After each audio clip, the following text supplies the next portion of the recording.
అర్జున్ అంశం తేలాలి. అల్లు అర్జున్ అంశానికి సంబంధించి అల్లు అరవింద్ తన ఫ్యామిలీ మరి ఎవరెవరు వెళ్తారు ఇంకా క్లారిటీ లేదు. అల్లు అరవింద్ అయితే వెళ్తాడు. వెళ్ళి ఒక ఎక్స్‌ప్లనేషన్ ఇచ్చుకోవడం. అంటే మా వైపు నుంచి తప్పు జరిగింది. మేము ప్రెస్ మీట్ పెట్టడం తప్పే.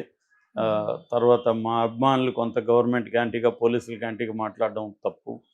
ఇవన్నీ ఆయన మాట్లాడుకొని కొన్ని విషయాల్లో కమ్యూనికేషన్ గ్యాప్ కూడా ఉంటది. ఎప్పుడైనా ఇట్లాంటివి ఏం జరుగుతుందంటే మీడియా మధ్యవర్తులు లేకపోతే ఎవరంటే వాళ్ళు ఎంటర్ అయ్యి దీన్ని ఫ్లేర్ అప్ చేసేస్తారు.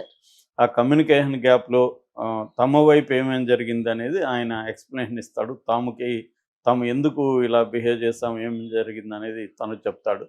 అలాగా కొంతవరకు మాట్లాడుకుంటే రేవంత్ రెడ్డి వైపు నుంచి రేవంత్ రెడ్డి కూడా మాట్లాడే అవకాశం ఉంది. అంటే అవతల వైపు నుంచి ఏమేమి తప్పులు జరిగాయని రేవంత్ రెడ్డి ఖచ్చితంగా గట్టిగానే చెప్పే అవకాశం ఉంది. చెప్పినప్పుడు అవన్నీ ఇక మీదట రిపీట్ కాము, జరిగిన దానికి క్షమించండి అనేది అల్లు అరవింద్ కూడా మాట్లాడే అవకాశం ఉంది. సో దాని తర్వాత ఇప్పుడు అల్లు అర్జున్ విషయంలో ఏం చేయాలి నెక్స్ట్?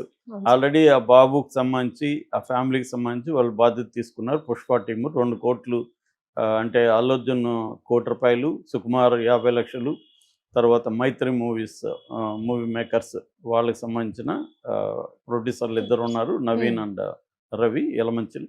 వాళ్ళిద్దరు కూడా కలిసి 50,00,000 మొత్తంగా 2 కోట్ల ఫండ్ని ఫిల్మ్ ఛాంబర్కి అందించారు. సో ఆల్రెడీ 10,00,000 అల్లు అర్జున్ నుంచి వెళ్ళింది. అది పట్టుకొని 90,00,000 ఫిల్మ్ ఛాంబర్ దగ్గరికి వెళ్ళిపోయింది మొత్తంగా ఓవరాల్గా.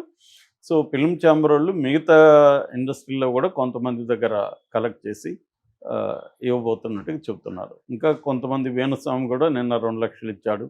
ఇలాగా కొంతమంది ఇచ్చారు. అంటే ఓవరాల్గా ఒక మినిమం ఒక 5 కోట్ల వరకైనా ఆ ఫ్యామిలీకి ఇవ్వాలి.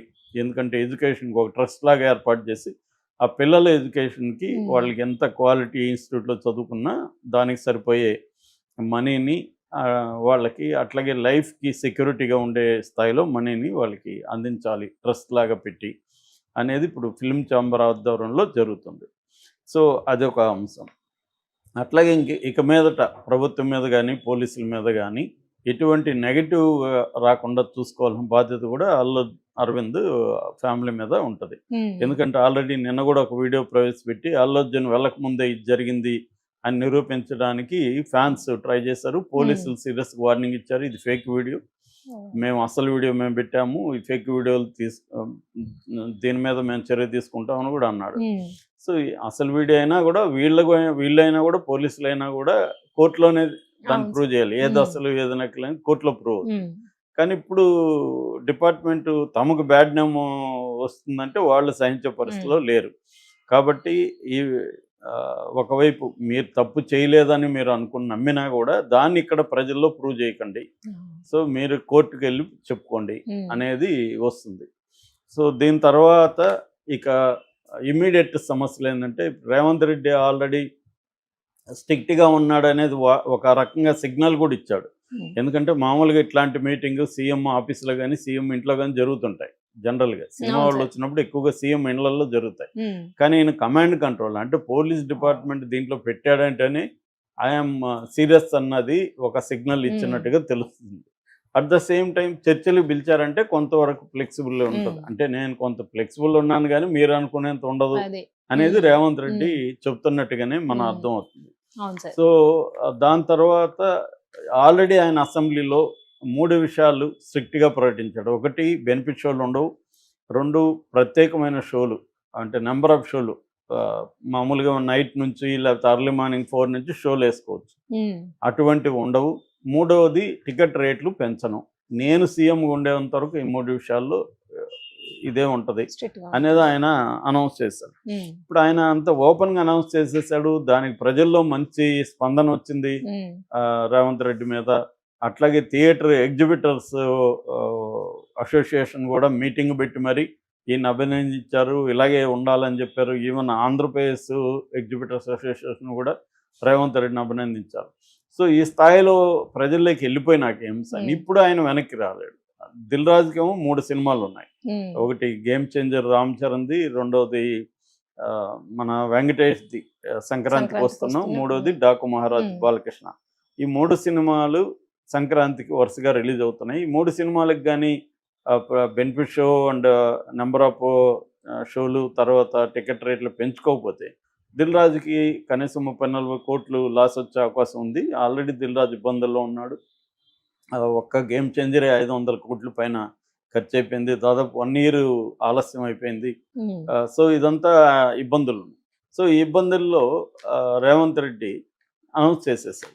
చేసేసి ఇప్పుడు నెగెటివ్ వచ్చింది. దీన్ని వెనక్కి తీసుకుంటారా లేదో తెలీదు. ఆల్రెడీ దిల్ రాజు అందుకోసం ఏం చేస్తాడంటే, ఇవన్నీ దిల్ రాజుకి ముందే ఐడియా ఉంది కాబట్టి ఆయన ఒక 36 మందితో సినిమాలో ప్రముఖుల అందరితో అన్ని సెక్టర్స్ని రిప్రజెంట్ చేసే విధంగా 36 మందితో ఒక కమిటీ లాగా ఫామ్ చేసి ఆ కమిటీకి అధ్యక్షుడుగా లేదా కన్వీనర్గా చిరంజీవిని పెట్టి వాళ్ళు ఒక ప్రపోజల్ రెడీ చేశారు. ఈ ప్రపోజల్ ఏంటంటే రేవంత్ రెడ్డి తన ఒక ప్రతిజ్ఞలాగా ఆయన చేశాడు కాబట్టి ఇప్పుడు దాన్ని మళ్ళీ వెనక్కి వెళ్ళమని వీళ్ళు అడగలేరు.